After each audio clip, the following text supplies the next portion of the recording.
The world rocked around him, liquid sloshing against glass.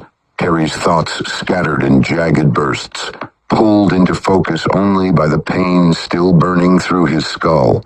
He tried to gasp, but there was no throat, no lungs, only a sick awareness floating in suspension. "Oh my God," his voice screamed inside itself. "Oh my God, where are you taking me? Oh my God, get me out, get me out." The jar tilted. His vision swung sideways, distorted through the fluid. All he could see was movement, towering shapes with long arms carrying him down an aisle, lined with more jars only like his, rows upon rows, stretching into haze. A dull tap echoed as his jar rattled against the cradle of metal claws. The rumble carried down the shelves, answered by another faint clink, then another. They were not empty. Every jar here held something like him. His mind thrashed. "No, not me. This can't be me. Put me back. Oh my God, please." His thoughts rebounded inside the glass, a scream trapped in its own brain.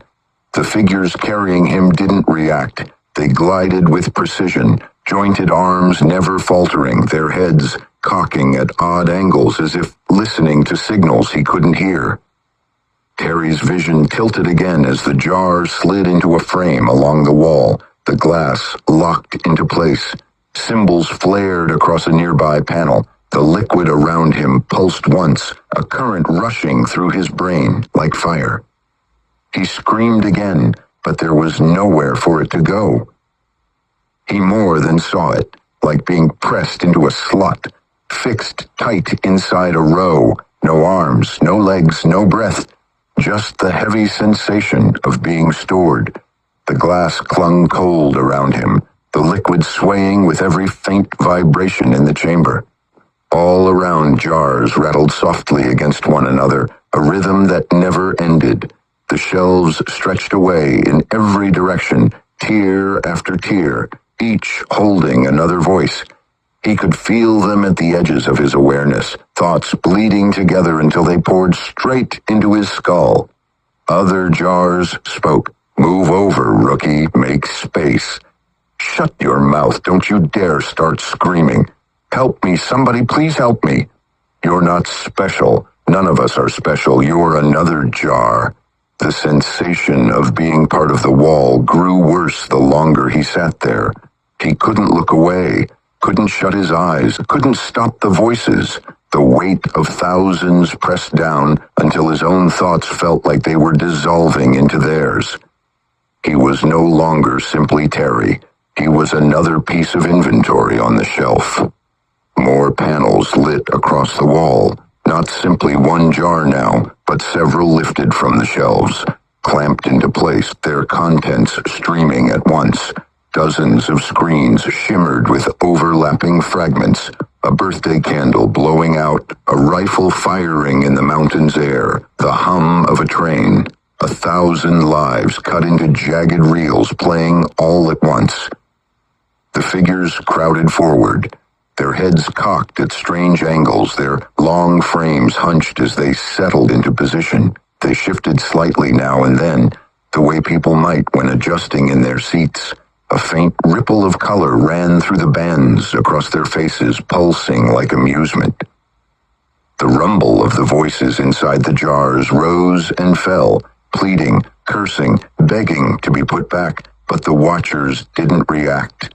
They only leaned closer, silent, the way an audience might lean toward the screen when the film hit its best scene. Terry felt the wrongness of it burn into him. It wasn't analysis, it wasn't reverence, it was consumption. They weren't scientists cataloging data, they were spectators, watching a theater of stolen memories, wrapped and still. For a horrible moment, he imagined them holding something in their hands, chewing slowly as though these lives were snacks to be consumed. They didn't need food. The memories themselves were the meal. Beneath the mountain town, Sheriff Ryan sat in the dim light of the monitors, cigarettes smoldering in his hand. The screens wavered with feeds of the false streets, dark windows, the illusion of life holding steady. One camera showed the highway. By the Derbie sign, a car had limped to the shoulder, its back tire flattened into the rim. Two figures milled around it, one fumbling with the jack, the other leaning against the hood, arms folded tight. Their hazard lights pulsed orange and steady, blinking across the pavement like a beacon. Ryan grinned, teeth catching the blue wash of the screens. Smoke curled from his lips as he said under his breath, "Fresh fish," he said, "easy as catching trout." He leaned back, the sneer still wide on his face, watching the scene play out on the screen. He enjoyed the waiting. That was half the fun, watching and knowing the whole thing was wired to snag whoever came too close. The silence didn't bore him, it soothed him.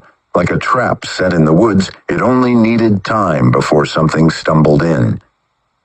Ryan crushed the cigarette into the tray, the ember dying with a faint rasp. He gave the monitors one last look, the stranded car still blinking in orange rhythm by the Derbie sign. The grin stayed fixed across his face, but there was nothing left to do here. The town would take care of the rest. He pushed up from the chair, joints cracking as he straightened. The door slid open at his approach, spilling a thin strip of light across the floor. Without a glance back, he stepped inside the waiting elevator. As the doors closed, Ryan began to whistle. The tune floated soft and easy, cutting through the sterile of the machinery. "Oh, girl," high and low notes bouncing in the narrow shaft, casual and offhand, as if the screens hadn't just shown him another set of victims ready to fall. The elevator rose into the dark, carrying his whistle with it. Chapter 18. Sheriff Ryan's cruiser rolled down the two-lane highway, headlights sweeping across the flat stretch of mountains. The night pressed in on all sides, the sky heavy with stars that studied more like pinholes in black paper than anything heavenly.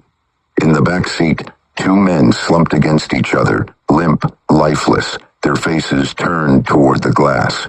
Every bump in the road sent their heads knocking dully against the windows. Ryan kept his eyes forward. He had learned long ago not to look back. He knew their names: Daniel Kearns, the mechanic with a ridiculous laugh, and Marcus Hale, a cab driver who kept photos of his little girls folded in his wallet. They were already starting to stiffen, already cooling in the mountain night.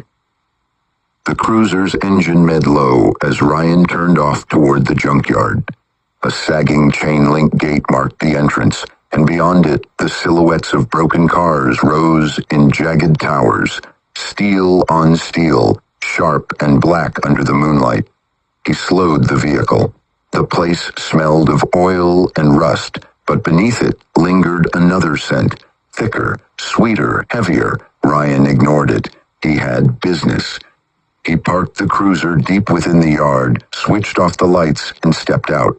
For a moment, he stood in silence, scanning the towers of metal with a practiced eye. Then he turned and walked across the gravel toward the garage at the far edge. Inside, the air was even heavier. Chains swayed from the ceiling. Tools lined the walls in neat rows, each one cleaned and set back after use. Ryan's gaze fixed on the tow truck parked in the corner. Its paint dulled, its tires bald, but the engine still strong. He slid into the seat, turned the key, and listened as it roared awake. Headlights flared, casting long beams across the junkyard. Ryan pulled the truck into gear and rolled it slowly toward the open gate. He didn't glance back at the cruiser, at the two shapes inside. They could wait. By the time the tow truck rumbled onto the road, the junkyard had already swallowed their silence. Miles away, in a chamber no human had ever seen, the overseers gathered. The overseer who had spoken last straightened to its full height, towering above the others.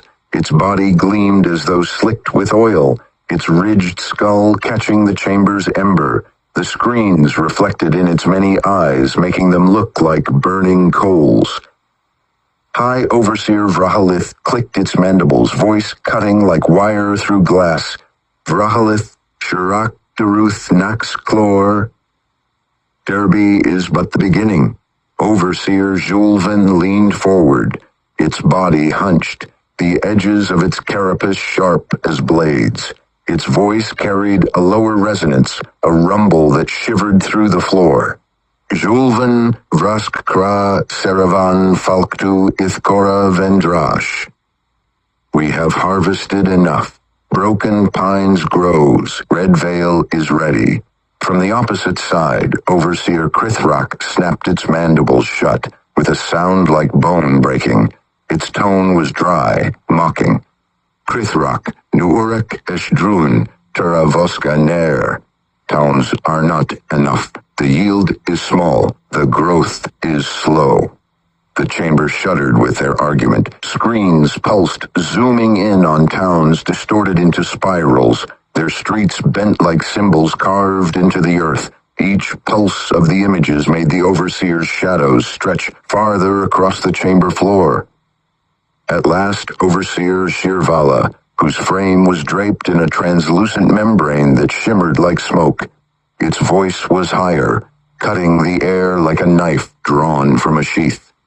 Shirvala, Krask Thuvin, Vral Eshkathrun. Then it is decided we must build cities. The word lingered, translated across the screens. Cities. The Overseer screeched and clicked among themselves. Overseer Julven slammed its claws down on the black-stoned table. Sparks burst where carapace met rock. Julven, Krash Nuvar, Hraktun Math, Krelta Shun. Cities are folly. Humanity resists their chaos. A silence followed. Then came laughter, if it could be called that, dry laughter.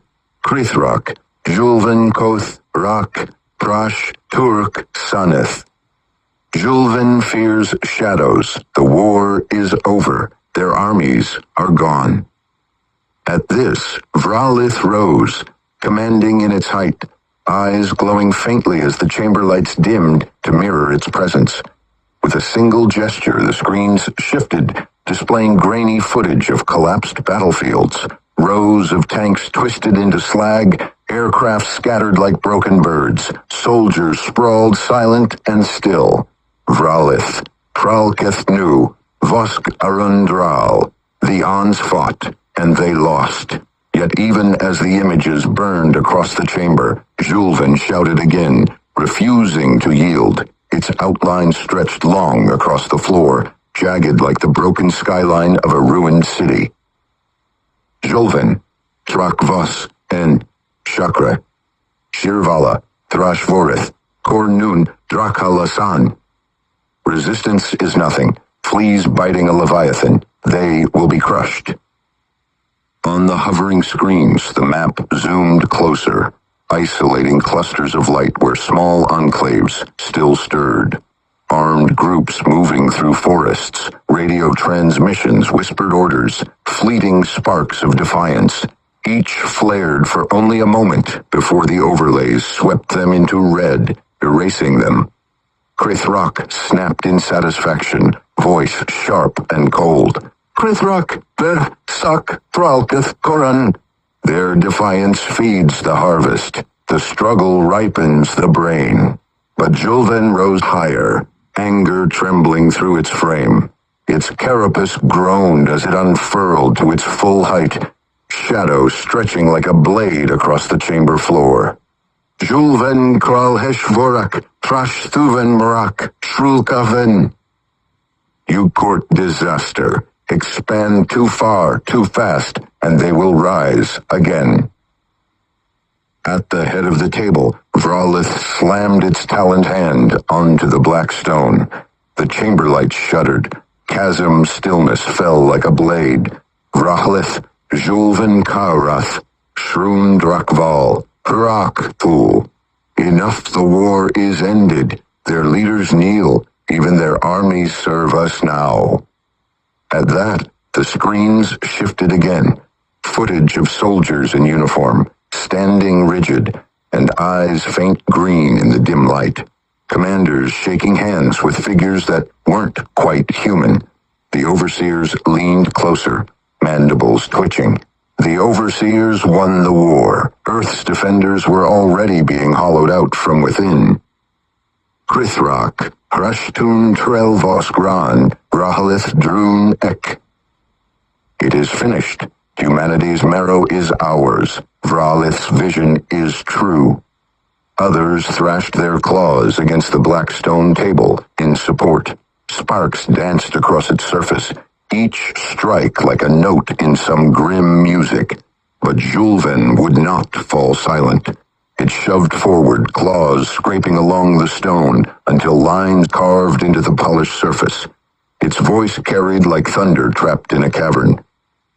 Julven Harak Vostal, Tuven Sarakol, Shakriel Hrashin. Your triumph blinds you. Humanity is not consumed. Fire remains. The screens twisted again, showing faint signals. Guerrilla fighters operating in mountain passes. Hacked broadcasts shouting into the dark. Sabotage blooming in flames along alien supply chains. Sparks, nothing more, but sparks can grow. For the first time, Jirvala leaned forward, its translucent frame rippling with unease. Its voice rang high, cutting clean through the chamber. Jirvala, Prush Krin, Vorak Thun Kala Vesh. Then burn them out, eradicate what's left, leave no embers. Far from the chamber, Sheriff Ryan climbed down from the tow truck. The junkyard stretched silent before him, rows of steel corpses catching the faint moonlight. He lit another cigarette, the flame painting his face for a brief, fragile moment. The cruiser sat behind him, its cargo unmoving. Ryan glanced at it once, then turned away. He had learned not to look too long at the things he carried. Chains rattled in the wind. Rust groaned. The stink was stronger than ever, clinging to his clothes, settling into his lungs. Still, he walked on, weaving between the hulking shapes until they closed over him like tombstones. Ryan exhaled smoke into the dark. He stood there for a long time, listening to the silence of the graveyard he had made. Ryan shed a tear. He was proud of his work.